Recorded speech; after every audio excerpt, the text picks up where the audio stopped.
Well, good morning. We have to believe that there'll be a few more coming. Want to encourage you to, I'm going to try to go from 9 to about 9:40, and then we'll wrap up with our announcements and prayer requests. Appreciate those who came and helped in Baxter Trailer Court, those who were close enough to come. We don't expect everybody to come, but we had a good crowd, a good turnout down there, and Mitch cooked a bunch of hot dogs. And just set up his little cook right there. We had a good time. And appreciate all those who helped. And probably there's more goes on there than you think there is. You go and they get a blessing. The Lord blesses them for what's going on. They see new people, hear new people, and that's what we're supposed to do. God's called us to touch other people's lives.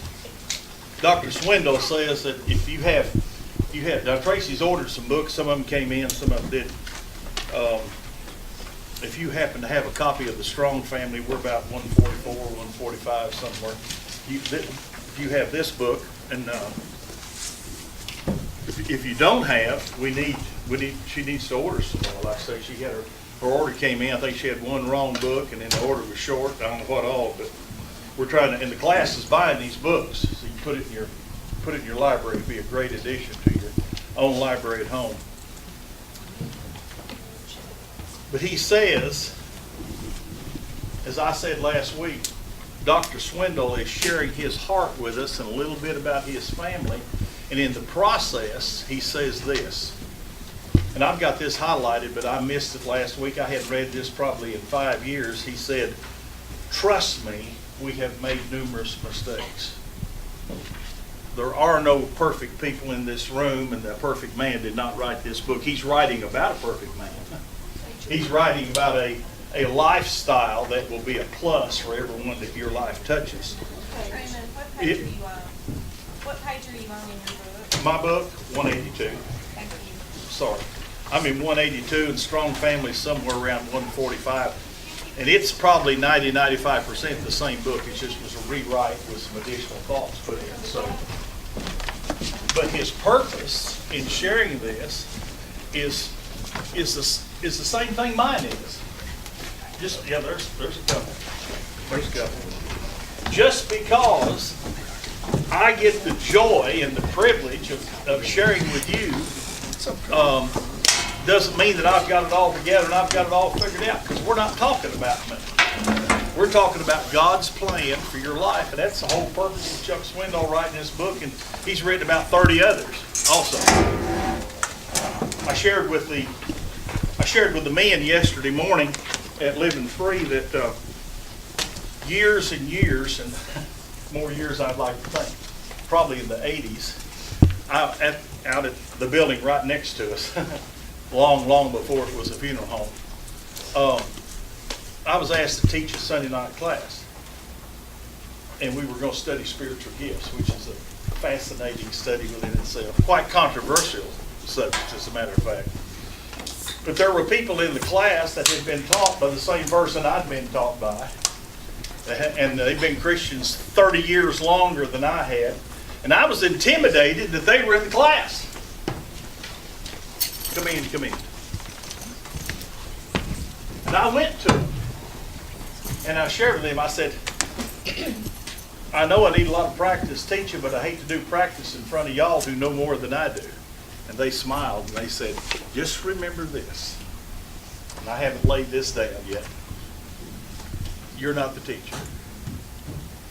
You're just the facilitator. You keep us all on the same page and basically the same subject. The Holy Spirit of God is the teacher. And so we're really stepping high through Romans. I think we went through 4 verses yesterday in Romans 7. And I'm leading it basically. But we just share our heart, share what this translation says and what this one says. I am not the teacher. Now my name's on the board out there, I guess, or I feel responsible to you. But you listen and you learn from the Holy Spirit. Chuck Swindoll is not the teacher. He's a great man of God. I love to read after him. And I've told you this is my favorite book, but it takes the pressure off of me Because I'm not trying to teach you something. I just share something and the Holy Spirit teaches you. And it becomes, I hope, hopefully permanent within your spirit. So that you can be an influence to somebody else on down the road. Because the struggles are coming.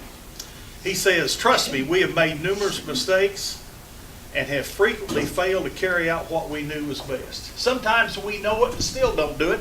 And if you men want to come out and we get a little deeper in Romans 7, that comes out. You know, Paul says the things that I know that I'm supposed to be doing are the things that I'm not getting done. Then I find myself doing something I know I shouldn't have done. And that's what Chuck Swindoll admits right here in this book.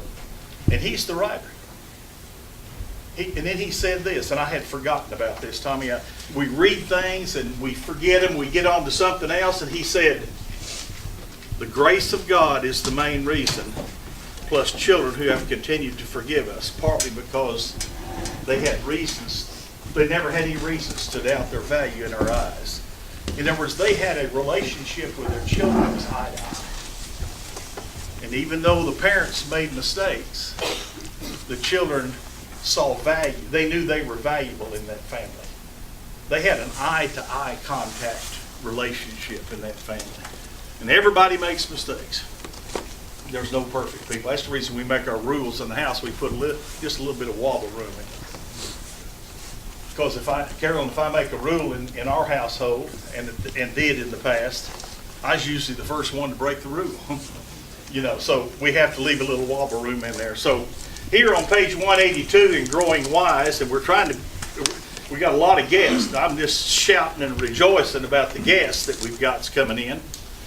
And we want to try to get a book to you as quick as possible. Grab one. The class is buying the books. Tracy's doing the ordering, and they're coming in slowly. But let her know at the end of class if you need a book.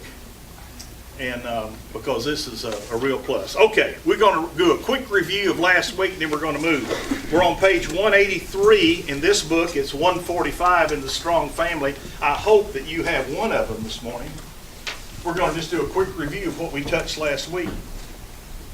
Because last week he said, and I thought this was challenging to me.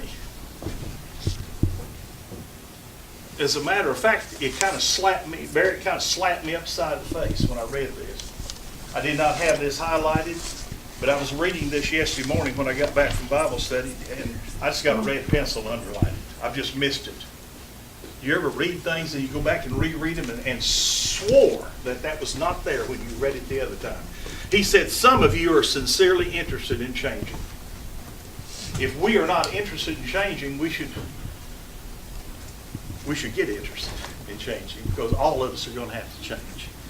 He said, you see what you've been doing that isn't working, so that means you need some change. So let me review this from last week. I know all of you weren't here last week. By the way, we had 91 in class last week. Man, if 9 more of you had been here, would have got excited. There's never been... that's the largest class that's ever been in Oakland Baptist Church since it was started in 1961. Wow. But we're just getting rolling. What are we going to do when we outgrow the choir practice room? We'll worry about that when it gets here. Number 1, in your dealings. Now, for you young ones that are in here, I'm so excited you're here. This book is really designed around your age group with your parents, young married people, not necessarily married, but newly married or close to it. He says, in all of your dealings, try to be authentic. Just be real. If you're wrong, admit it. You feel pressure from others, own up to it. We got to keep moving. You are responsible for that family. Number 2, as we're moving on past, I'm on page 186. He says, keep the rules and policies to a bare minimum. We got to have some guidelines. We got to have some parameters, but we don't need so many of them that we can't keep them. And then people start feeling bad because they can't keep all the rules. He said you don't compromise your integrity or the purity of your position in the family, but you do it with less rules. And I told you last week, for you that were here, what he's trying to do here is add the oil of wisdom to the gears of relationships. Because this chapter is titled Relationships. It's all about relationships. Your relationship with Jesus, your relationship with that neighbor down the road that does not like you. But he says, third, unless it's absolutely impossible to do so, say yes. What's my tendency? Kids ask me something years ago. No, you can't do that. I didn't have a reason. I just said no because it was automatic. Wired negative, I guess you might say. Fourth, a failure is not the end of the world. Forgiveness follows confession. Unless it's just absolute rebellion, a rule will inadvertently be broken from time to time. But he says here, it's a failure in the system. It happens to all of us. Why? Because we all have clay feet. We all have black hearts. God's still trying to make all of us into the image that he wants us to be. And then we closed last week with the stress diet. If you have the book, please read the stress diet there. It's a good diet. I think I've been on that diet a couple of times. The results are obvious. Okay.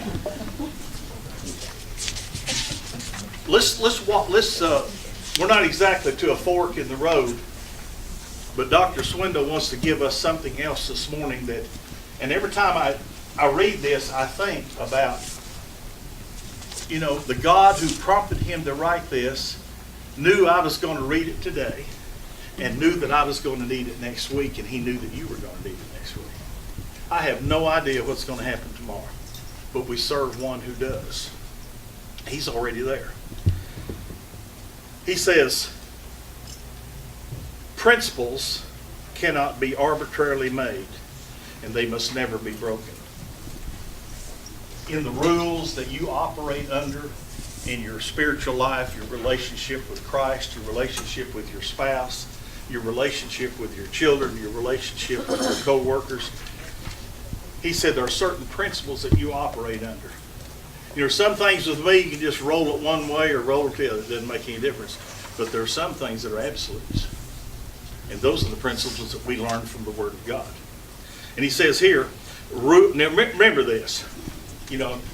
3 months ago I told you to bring a notebook with you, and so you can just jot down something. If you have the book, underline it. It's your book. If you don't have one, again, tell Tracy, and let's see if we can get a book in every family's hands.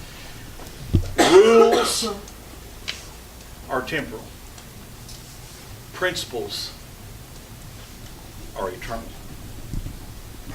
We learn two things from the Word of God.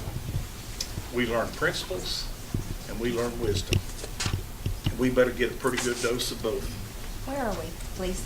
I'm sorry, 188 in my book. Thank you. 188 in my book, kind of here toward the end of the chapter on relationships. Because the reason I jumped from the hard unit, and we're going back to it later, back to this, is because this is so critical. My relationship with the Lord is the most critical. My relationship with Elaine. My relationship with our girls, of which one of them is sitting here on the front row. Relationship with grandchildren. Relationship with people I don't like. Don't sit there and look at me spiritually. You've got some that you don't like. My buddy Charles Watts and I journey out of the immediate area about 3 times a year, and we go up to a little church called Darden, which is just a mere community east. I think it's east of Parsons. I know we don't go through Parsons to get there, but it's over there somewhere. Little church. About 3 times a year they do this. They have a fish fry. And all you have to do to enjoy it is show up. After the fish fry, they gather in the little sanctuary and they sing for about an hour. Just sing. They have groups that sing, people sing solos. And they sing the kind of music that Truman likes. And I don't mind driving an hour and 45 minutes to get there, not a bit. And last Thursday night we went. Ate some good fish. Had a good time together. They sang a little bit, and after it was all over, we got done about 8:30. A bunch of them hung around. We sung another hour. I got home after 11 that night. And I'm not 11 o'clock to go to bed, or I'm 11 o'clock already a sleeper. But we fellowshipped. building some new friendships, worshiping together, hearing testimonies. Speaking of testimonies, love testimonies. Part of my testimony is because, the reason I have a testimony, part of it is because I heard another guy share his. This guy gets up. I've already heard him a couple times. He starts at the back, Tommy. He starts at the back of the church. The church probably holds about 120, maybe, if they're all real small. He gets up and he started at the back of the church. And he started talking, and you could hear him from here to Dairy Queen, from the back of the church. Here he comes, walking up through there. He's been saved about 6 years. He's country as cornbread with gravy on it. I mean, he is country. And he starts talking. He said, yeah, he said, I've been coming to church a little bit. Said those two neighbors of mine said they just stay on my case all the time. And finally, I just come to church to get them off my back. He said, I came up here and said somebody was talking about Jesus and said I fell under conviction and said somewhere between the back row where I was sitting, you know I wasn't on the front. He said somewhere between the back row where I was sitting and the altar, I got saved. He said, I got saved walking down. And he said, Jesus changed my life. And he said, those two idiots have been pestering me. Were here. And he said, when I got up from that altar, I discovered they were both right there. Right there beside me. And he said, you know, God has done a miraculous thing. He said, I love one of them now. And he said, I can tolerate the other. So God's still working. Jesus changed that old boy's life, and he tells it in a way that any of us can. I don't care what, if your IQ is as low as mine, you can understand what he's saying. But it's all called because of a testimony. And when I read this, I thought about him. Relationships. I feel like I know. I can't even call the old boy's name. Charles, I just sat there and laugh while he's walking in front of the. This is the front of the church. He's doing this. It's about 40 feet across, a little bitty old building. He's walking and talking. And I've heard him do it 2 or 3 times. I've heard him do it at Selmer, and I've heard him do it up there. And this blesses my heart because he loves Jesus and he don't mind telling folks about it. Just get out of my way. I've got the next 10 minutes covered. And he says the same thing. Basically, it just blesses me. And Charles and I sat on the front row and just laughed. Because the way he expresses himself, but I know that his heart is right with God. Now that does me some good. When I'm around, you encourage me when I know that your heart is right with God. He says, throughout this building relationship process, do this. Cultivate and value the importance of close relationships. I feel like I'm close to that brother because the same blood flows through our veins. And I can't even call his name. But in this building of relationships, he gives us a story in here that about being on a plane. How many have got the book in front of them? We hadn't done good on this somewhere.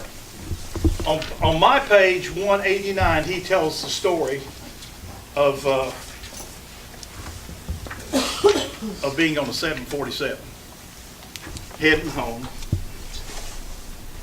Got plane trouble. Plane starts, looks like it's going to go down. The stewardess said, gives you all those instructions that I've never heard before. And stewardess says, tighten your seat belts, pull up your legs, and bury your head in your lap. Said it was night, we couldn't see where we were going. That's probably good. And then the steward came very seriously. And I've seen stewardesses get mad a couple times on planes. This gal wasn't mad, she was just serious. She said, prepare for impact.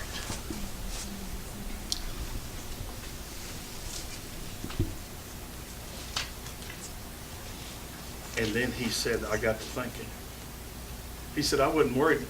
I had forgot to order cartridges for the photocopier that week before, but I wasn't concerned about that.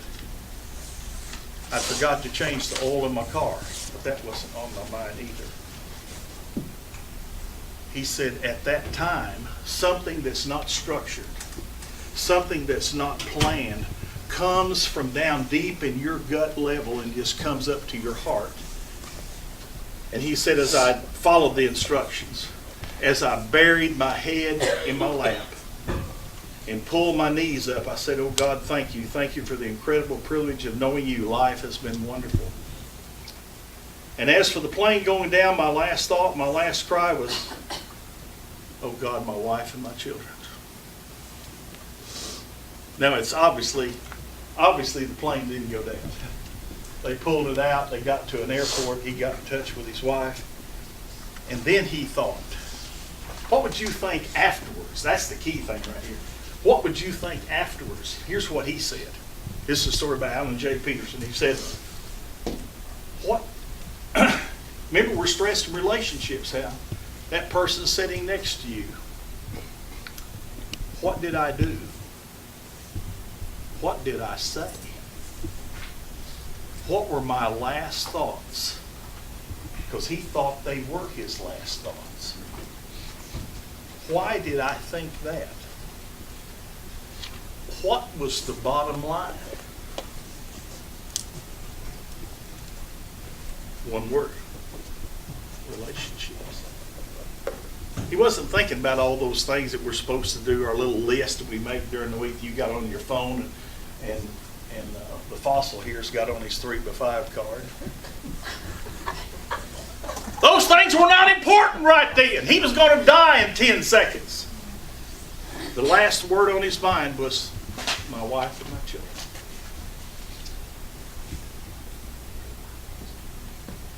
So he says, if we're getting, I know we're all busy. I think you're better when you are busy. His last statement in this is, if you are getting caught in the squirrel cage, everybody knows what a squirrel cage is. It just goes around and around and around. Of a hurry-up lifestyle, let me urge you to slow it down and get off. Then he makes this statement that hurts me. It cuts me to the core as I look back over the mistakes I made while these girls were being raised. Your family deserves more than the leftovers of your time. God certainly deserves more than the leftovers of my time. He deserves first place. And that's where I want him to be, even though I don't always practice it. But your family deserves that too. Those people that depend on you, those people that look you in the eye and say, I'm mad at you, but I still love you. I told someone at Darden the other night, this girl was talking to her pastor. And by the way, Darden sends a crew down here on Terrific Tuesdays. About 3 to 5 of the Tuesdays last August they were here. She said, preacher, I didn't like what you said last Sunday. She was picking on him a little bit, but I think she was a little bit serious. I said, now Stacy, you don't have to like your preacher, but you have to love him. She's turned and walked away. Then she turned back and laughed because she was picking at me too. She wanted to know what I would say. We've just become friends in the last couple of months. So by the grace of God, do what you can do. Find out what your part is and be about doing it, and ask the Lord to strengthen you to do it, because it won't be easy. He didn't say it was going to be easy. This tightening rules and doing things different when the kids are little and then shifting gears when they become adolescents, that's not easy. It's not easy to do. Everyone has different challenges, but he said here the key word is relationship. You are responsible for them. And you do not have enough strength to do it right, but God does. And so I think that's what the whole chapter is about. I think that's really what he's saying right here. Is that we're trying to establish and build, and then something will come in. If it's going smooth, enjoy it, but remember, you're either coming out of a storm, or you're in a storm, or you're going into one and you don't know the timetable.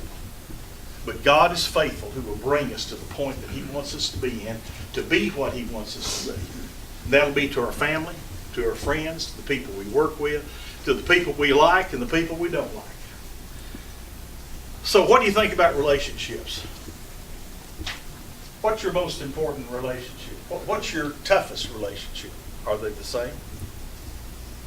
Could be, couldn't it? I think about our 3 girls, and they're all so different. You know, you get them together and listen to talk and share and go on, and you really wouldn't be sure that there's any kin at all.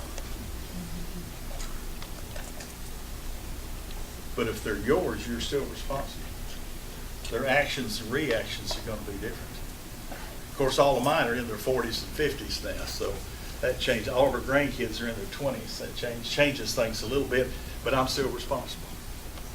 So I want to encourage you to go read this chapter on relationships. If you don't have a book, we'll make arrangements to get one, because this is one. I think everything hinges on this, but it starts with your relationship with Jesus. None of this is going to go worth a flip, and it'll all be fake unless you have a good, solid relationship with Jesus Christ, a growing relationship, one where He is always challenging me, and that's what He does all the time. I need a testimony or something. I guess that is.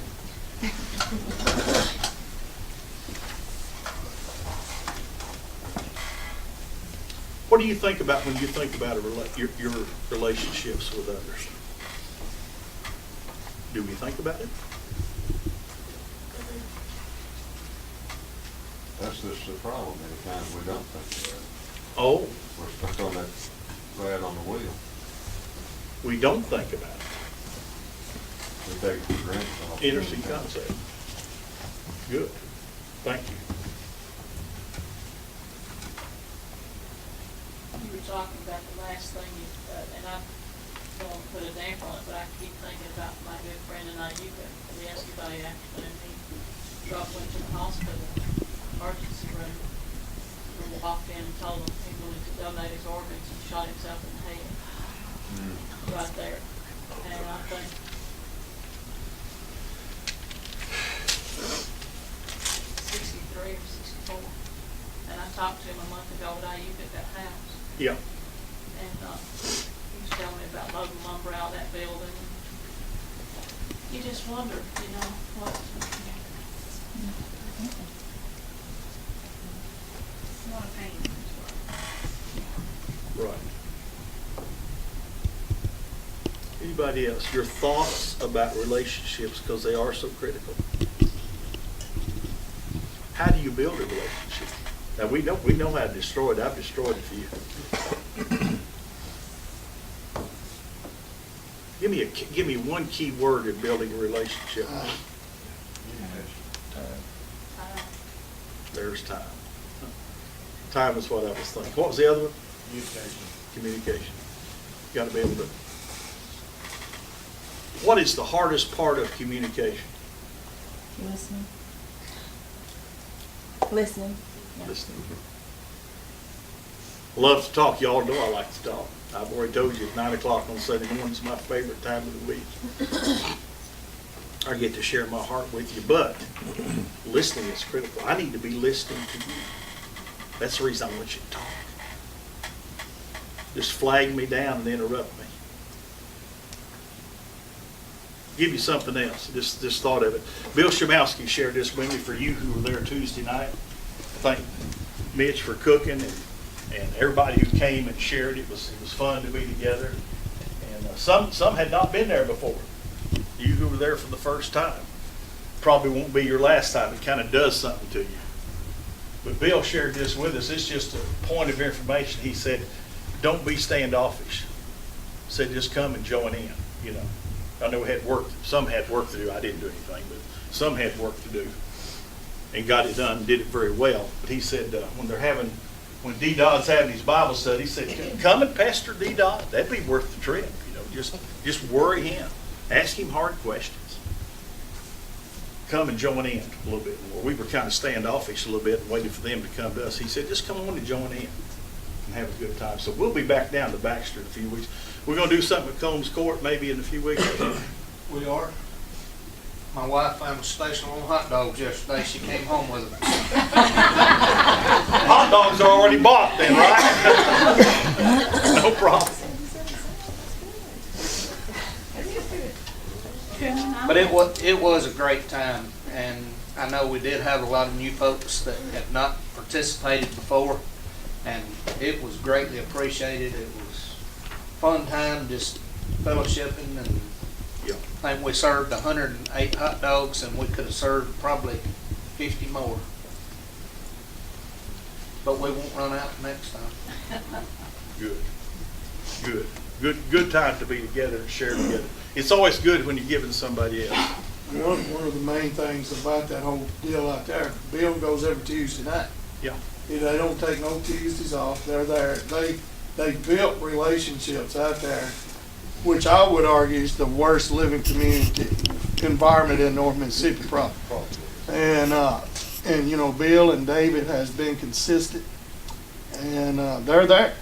So that's how you build relationships. You know, it's just like going into the jail for us. I mean, them guys know us, you know, because we come in it. So circumstances don't have to be ideal. As a matter of fact, I think when we get into circumstances like what you're talking about at the jail and out there,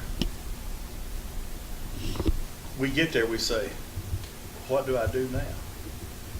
Well, we do the same thing as if they were ideal. We just love on folks. That's it. Share Christ's love with them, just like, and they'll share it with you. There's some of them.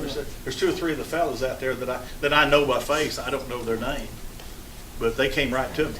But if you do it consistent, it becomes part of your life. Yeah. It's just the way you do life. They know somebody cares if you come Right. consistent. You show up once a year like I do, there may be some questions in their mind. And it makes a difference in their life, no matter Yeah. what you see, no matter what they continue to do, they remember that. Yeah. And it's an opportunity for us. And it's no sacrifice to us. It's no sacrifice to us to go out there. But I'm real thrilled at the number. We had a lot of people there, and a lot of them, like Mitch said, a lot of them are new folks.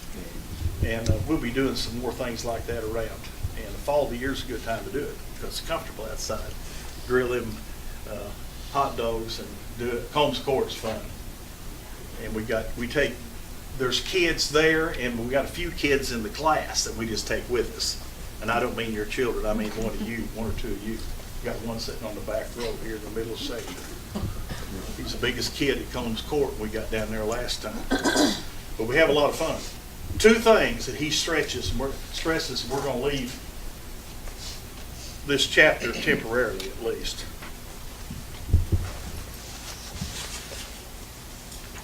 He said, as you're working, as God is using you, as you're submitting yourself to Him, this is what He says to me anyway. He said it should be a joyful time. It should be like the book of Philippians. It should be joyful. Don't mean here's what the circumstances are. Still should be joyful. And he said, we used ours where flexibility is essential because you don't know what's going to happen 10 minutes from now. And you're not ready for it up here, but you have to be ready for it right here. So relationships, you got to build them. And you don't ever stop building. I guess to our deathbed, we should be building relationships, trying to strengthen the ones that we have and asking God to give us new ones. So, here's what we're going to, I'm just about done. I've got plenty of time. That clock up there says 8 o'clock. It hasn't run for a while. At least it was running last week. Here's what I want you to do. If you don't have a book, what's our situation? Just order them something. Sometimes I just ordered 13 more while you were preaching. Okay. She just ordered 13 more. So She's ahead of we want you to have There's one. not any more with just the plain blue back, I don't think, in the United States of America. But I have ordered 13 more just like that one, and I have 2 more that should be shipping by tomorrow. So hopefully by a week and a half from now, we'll have 15 more. We started with the chapter on facing the unforeseen. In the last unit, he divides this into 4 units in this book. The last unit is the tough one. The last unit is the difficult one. The last unit's the one you'll read a couple pages, then you'll cry for 10 minutes. We don't like the last unit, but that's real life. The last unit, it's on page 203 of the Strong Family. And it's on page 231 in the basic book that I have. 203 in the Strong Family, 231 in this book, and it's called, great title, tough title, but a great title, Enduring the Unbearable.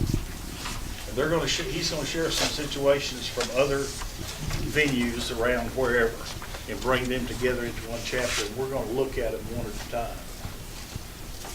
one or two of them will probably touch real close to home. So don't miss being here. And sometime,